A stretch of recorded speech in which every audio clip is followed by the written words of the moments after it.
On the bustling streets of the historic French Quarter, the signs of recovery are obvious. Bourbon Street is once again a tourist hotspot. And on the banks of the Mississippi, the sound of jazz music hails the rebirth of New Orleans.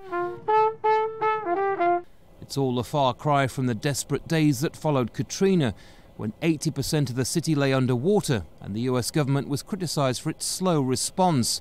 Over 1,000 residents died, more were displaced, many never to return, and entire communities lay in ruins. How are we doing on produce? Oh, we're doing well. At one of the city's oldest black-owned businesses, hailed as a symbol of recovery, there is lingering criticism. This landmark has been in Brooke BOUDREAUX's family for generations, but she says greedy developers are putting profit before people. All those people got paid, and at the end of the day, some people are still left without homes, education. It's getting better, but it's still not where it needs to be. In the nearby Bywater neighbourhood, an influx of new arrivals eager to buy cheap historic homes have also made things worse for the city's poor.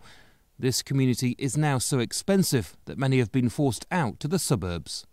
Gentrification has been such a powerful force in Bywater that house prices in this neighbourhood have risen 75% in the past few years. Researchers say that wealth disparity in this city is growing faster than almost anywhere else in the United States. Proof, say campaigners, that New Orleans is now more unequal than it was before Katrina. In the upper 9th Ward too, things have changed. Damian Grant has deep roots here, but he can no longer afford to buy a house and says he feels like his community is being ignored. There's a school right here, across the street, abandoned.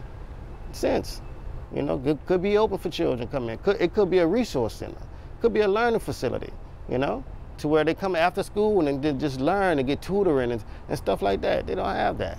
It's clear then that New Orleans still has a long way to go, but even this city's most powerful officials admit that the poor are not being well served. Well, it's not a surprise that people that were hurting more before the storm are hurting more after the storm. This is a universal principle in the United States of America. When it gets hot, the poor get hotter, and when it gets cold, the poor get colder. This with the whole discussion of income inequality. Hurricane Katrina and the authorities' reaction to it remains a shameful chapter in US history, but the inequalities this city is now facing may be its lasting legacy.